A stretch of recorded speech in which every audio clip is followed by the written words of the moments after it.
बिस्मिल्लाहिर्रहमानिर्रहीम। यहूद व नसारा के गलत अकायद का तज़किरा है। हर दीन के साथ ये मुसीबत पेश आई है कि जब उस दीन को लाने वाला खालिस दीन पहुंचाकर अमानतदारी के साथ अल्लाह उन्हें वापस बुला लेते थे, तो फिर शयातीन उसके दीन में तहरीफ का बेड़ा उठा लेते थे। क्योंकि शैतान ये चाहता है कि जो अल्लाह चाहता है वो नहीं होना चाहिए, जो अल्लाह नहीं चाहता वो होना चाहिए, अगरचे अल्लाह ही के नाम पे हो। शैतान को उसका हदफ क्या है? खुदा की मर्ज़ी पर अमल न करें लोग, अगरचे ये काम अल्लाह का नाम लेकर किया जाए। जो रसूलुल्लाह चाहते हैं वो ना करें लोग, अगरचे ये काम रसूलुल्लाह के नाम लेकर किया जाए। जो अहले बैत अतहार चाहते हैं वो ना हो, अगरचे अहले बैत अतहार का नाम इस्तेमाल किया जाए। लिहाजा कुरान कहता है अल्लाह के नाम पर झूठ बोलते हैं, अल्लाह का नाम लेकर झूठ बोहतान बांधते हैं। रसूलुल्लाह ने फरमाया मुझ पर लोग झूठ बोल रहे हैं। अहले बैत ने फरमाया खुदा लानत करे फ़लान फ़लान फ़लान फ़लान पर। ये हमारे नाम से हमारे शियों की किताबों में रिवायात, झूठी रिवायात इन्होंने डाल दी और हमारे मानने वाले उन्हें हमारी बातें समझकर उन पर यकीन कर लेते हैं, ईमान ले आते। ये शैतान का फार्मूला। तो इसका जो हल है वो ये अल्लाह का कानून है। ज़ाहिर है जब फरमाया गया कुरान व अहले बैत जुदा नहीं है, तो फिर इंसान इसको देखकर अंदाज़ा लगा सकता है कि जो बात की जा रही है वो इनकी बात हो भी सकती है या इनकी बात नहीं हो सकती। तो यहाँ यहूद व नसारा के गलत नज़रियात में से गुज़श्ता आयात में आपको याद होगा क्या अकीदा गुज़रा था। यहूदी कहते हैं सिर्फ़ हम जन्नत में जाएंगे, गैर यहूदी नहीं जा सकता। ईसाई कहते हैं सिर्फ़ हम जाएंगे, गैर ईसाई नहीं जा सकता।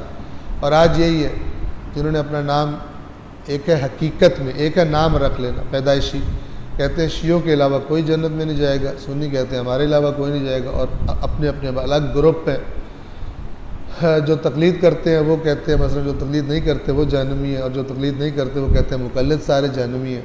बरेलवियों के नज़दीक देवबंदी जहन्नमी है, देवबंदियों के नज़दीक बरेलवी जहन्नमी है, और अहले हदीस के नज़दीक वो दोनों जहन्नमी, और शिया तो खैर अक्सरियत के नज़दीक जहन्नमी है। एक दूसरे को जहन्नम पहुँचाने का ठेका लेके बैठे हुए हैं। वो रवैया जिसकी कुरान करीम ने मज़म्मत की थी और कहा था नामों पे ज़्यादा ज़ोर मत दो, देखो कि खुदा की इताअत करने वाले कौन हैं। खुदा की इताअत करने वाले जो ज़्यादा हैं वो कौम बख्शिश वाली कौम। खुदा के नाफरमान जितने भी बुलंद व बांग दावे करते रहें, उनके बुलंद व बांग दावों से कोई फ़र्क अल्लाह के कानून में नहीं पड़ता। तो ये कहते हैं हम जाएंगे। ए रसूल ये इनकी आरज़ुएँ हैं, इनसे कहो अपनी दलील मुहकम बुरहान लेकर आओ अगर सच्चे हो। गलत कहते हो तुम। जो हकीकत ये है कि जिसका अल्लाह के आगे जो झुक गया और आमाल नेक अंजाम देता है उसका अजर उसके रब के पास है, और इन्हें न कोई खौफ होगा न कोई गम होगा। ये बात कल तमाम होती। आज जो है सूरतुल बकरा, इसकी आयत नंबर 113 देखें, सब बातें मिलती जुलती हैं उस वक़्त की और आज के वक़्त की। एक तो कहते थे जन्नत हमारी है, दूसरा जन्नत में कोई नहीं जाएगा, एक। और दूसरा हर गिरोह जो है वो दूसरे को कहता था ये बिल्कुल फारिग है, इनके हाथ पल्ले कुछ भी नहीं, जाहिल है, गुमराह है, कोई बात इनकी ठीक नहीं। अल्लाह ने कहा यूँ मत करो। उनके पास खुदा की किताब है, तुम्हारे पास भी खुदा की किताब है। जिसके पास अल्लाह की किताब हो उसके हाथ पल्ले बहुत कुछ है। बजाय एक दूसरे को बुरा भला कहने के अच्छाई की तरफ दावत दो और उनसे कहो आपके पास कुरान है, पढ़ो आप। बस ये मैं आज के लिए कह रहा हूँ। अहले सुन्नत मसलन शियों से कहें कुरान हम हमारे तुम्हारे दरमियान मुश्तरक है, आओ कुरान पर मिल के बैठ जाते हैं, मुश्तरका उसूल तय करते हैं, अल्लाह ताला जो इख्तलाफात है उनमें भी सीधा रास्ता दिखा दे। सवाल ही पैदा नहीं होता अल्लाह का मशवरा मान जाए कोई कौम, अपने मशवरे मानने और फिर उसका मज़ा भी चखते हैं। तो ये यहूद व नसारा वही हरकत करते थे जो आज हम शिया और सुन्नी आपस में करते हैं। हरकत क्या थी?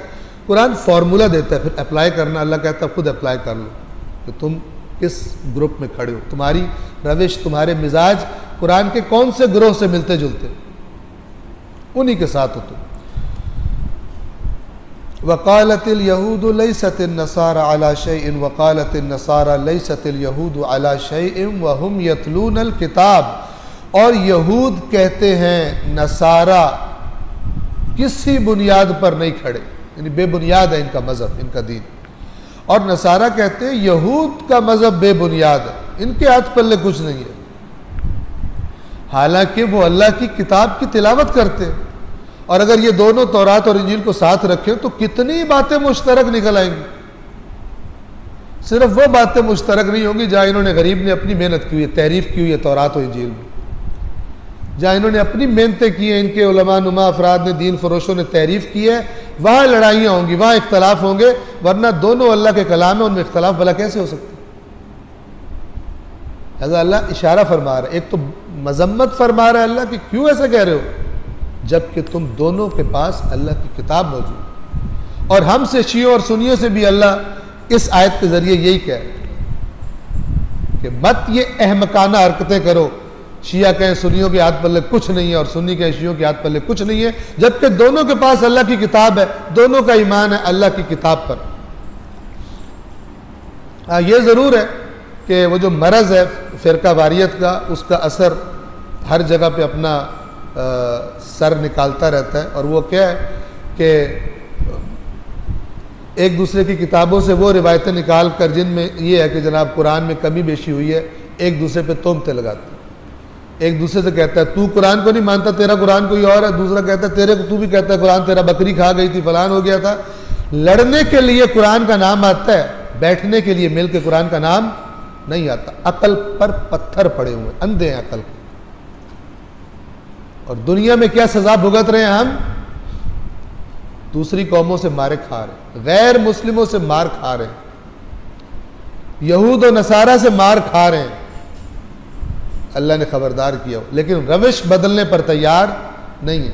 रविश बदल ही नहीं सकते जब तक कुरान कायम ना हो, जब तक कुरान अपनी पूरी ताकत के साथ उसको मुआशरे में कायम ना किया जाए, उसको उम्मत मुस्लिमा के जहनों में फीड ना किया जाए, उनकी फिक्र की बुनियादें कुरान पर ना रखी जाए, तब तक ये अल्लाह की सज़ा ख़त्म नहीं होगी। ये सज़ा है छोड़ने की इसको, तब तक ये मसला हल नहीं हो सकता। इसी तरह एक दूसरे को गालियाँ दी जाएंगी, इसी तरह एक दूसरे पर बोहतान लगाए जाएंगे, इसी तरह एक दूसरे को काफिर करार दिया जाएगा, इसी तरह एक दूसरे को जहन्नम में पहुंचाया जाएगा। और बना हमने ये दुनिया भी जहन्नम दी अपने लिए। अमन का दीन, उसके मानने वालों ने दुनिया, अपना मुआशरा जहन्नम बना दिया है।